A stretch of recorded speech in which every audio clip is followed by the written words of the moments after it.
Okay, for the video editor, our next guest is Rich Ruben, R-U-B as in boy, E-N. He's Vice Chairman of PEG, P-E-G, Bandwidth. Rich, it's great to see you again here at 2015 Telecom Exchange on Wall Street.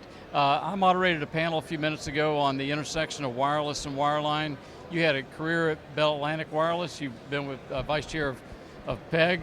What do you see are the key trends and points of intersection between wireless and wireline today? Well, I think all forms of communication are coming together and coming together very rapidly. You know, one of the things that we all debate, if we go back to the old days, I go way back in wireless, we used to debate whether it would ever be more than 4% penetration for both carriers. So that's what people foresaw in the late 80s. Obviously, we're now at 100% penetration and larger and still growing. And that last mile connection might all be wireless in some form. Now that's a broad statement, wireless, so wireless is going to include your traditional mobile frequencies that you're paying a premium for, as well as Wi-Fi, as well as other ways of accessing fiber.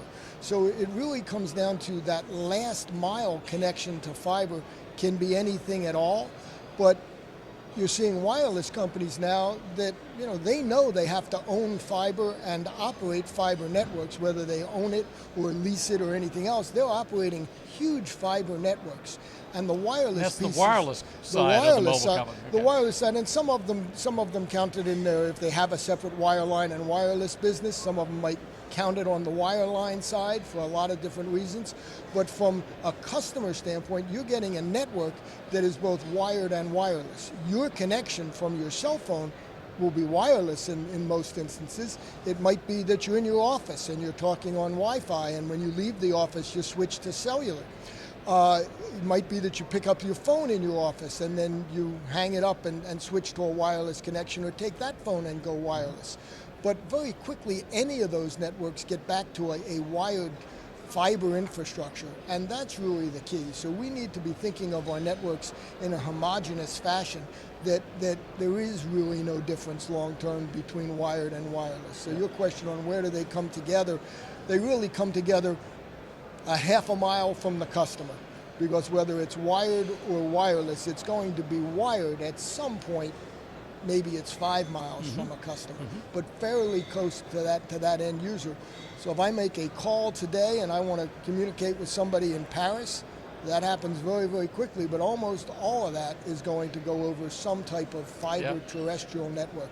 If I'm trying to get data out of a server, the vast majority of that call is going over a data network, and that's what PEG Bandwidth does. We connect the cell towers to the switches with high capacity fiber-based networks. And by the way, even there, we can use wireless. So we'll use microwave sometimes for that high-capacity Ethernet network, but we're going to quickly get that microwave back to fiber, because fiber is where your capacity is really going to be able to be handled. Well, you moved into a vice chairman role at PEG, and I read that PEG now has hit 20,000 towers. Was that, I think, earlier this year, more or less? 2,500 towers. 2,500 towers, So we hit our 2,000 tower earlier this year in service. We have 2,500 plus a little bit higher than 2,500 under contract. And that's coming from 0 in 2010. So we were one of the fastest growing companies. I think we were 98th fastest growing company in America last year in 2014, according to the Inc. magazine. And we were the fastest growing telecommunications service provider. So we're very proud of what we've been able to do there. Got it. What impact small cell networks or densification of networks, what impact is that going to have on PEG? Or opportunities does it present to PEG? It's a great opportunity for PEG. Our network, we pride ourselves in doing the very difficult things for our wireless customers. So if there's fiber real close to a cell site, they're going to get a cable company or a large telecommunication company to serve that network. What we specialize in is the really hard stuff. So they give us their most difficult problems where there really isn't fiber. We're willing to buy fiber. We're willing to build fiber. We partner with many, many different players, so we're a great partner for others. In some of our markets, we have over 20 partnerships. We have great arrangements that allow us to really understand the contracting for telephone poles and buildings and municipalities. So we have a tremendous skill set that lends itself to small cell. Small cell is going to be a great technology to be able to bring the cell site, as we talked about at the beginning, that convergence of wireless and wireline. You're really bringing that radio closer to the customer. So in a cell site, you might have 5 miles to that macro cell. In a small cell, you might have 50 feet to that small cell. So you need a lot more of them. You need to be able to get power to them. You need to be able to do deals with municipalities, and those are all qualities that PEG has a lot of experience in dealing with. So that's a great opportunity for us.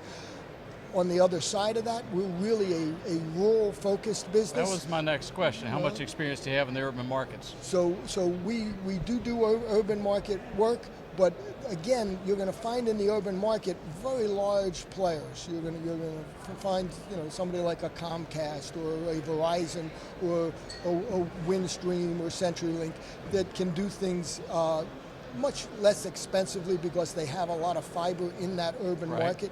So small cells, it'll be a longer time before they're as useful in a rural market. And we're going to see great growth in the macro cells. So macro cells are going to be great for rural markets because as you put LTE and voice over LTE out in those markets, you're going to have to densify your network. So you're going to do it with macro cells and with small cells. And as you get to the smaller cities, you're going to want to put small cells in there. I also believe there's a great opportunity to use wireless last 500 feet, half a mile, connected to fiber for enterprise and other aspects. So all those things work together, but a city, and especially a small city, doesn't want to do it 3 times or 4 times. So they really want, and we really want, a solution that works for multiple carriers. And that's still evolving. Each of the carriers have their own plans, have their own desires. They haven't had the need to really say, I want to do a shared infrastructure model, especially in a rural environment. And the economics of small cells continue to be very, very challenging. So you've had really 3 careers. You had the Bell Atlantic Wireless, you had PEG, wireline fiber, you've had a background in sports entertainment. Who's going to win the content game? At the end of the day, with things being unbundled, in your opinion, who's going to win the content game? That's a great question. So content owners are, content was king in the old days, and content is still king. Yeah, Taylor Swift, she's welding a lot of power. She's going to win. Yeah. Taylor Swift is absolutely going to win the content game. I can guarantee you that. But all the large cable companies are understanding that to the extent they are just a network, that's not enough. They need to be a content provider. And as a content provider, they need to own their content, and you see them all going down that road. There's always been a battle between the content owners and the network providers to try to make the network providers a marginal aspect. It's going to be very, very interesting, though, because you now have a new layer in there. You have players like Google and Apple who may not own the content, but they may own that middleware, that software that really communicates with the customer. And Apple and Google, and Apple especially, they really know that UX, that user experience. And that's very different. Their user experience that they can create, and they're not in either the content business or the network connectivity business. They're in the business of marketing and owning the customer's mindset. So if you think about Google and Apple, they want you to buy everything you buy from them. They don't really care what network. So when Google talks about Google Fiber, there's still a lot of us that are completely convinced that's an effort to get all the large carriers to invest in fiber and build fiber, because if there's fiber everywhere, that's great for Google. They win.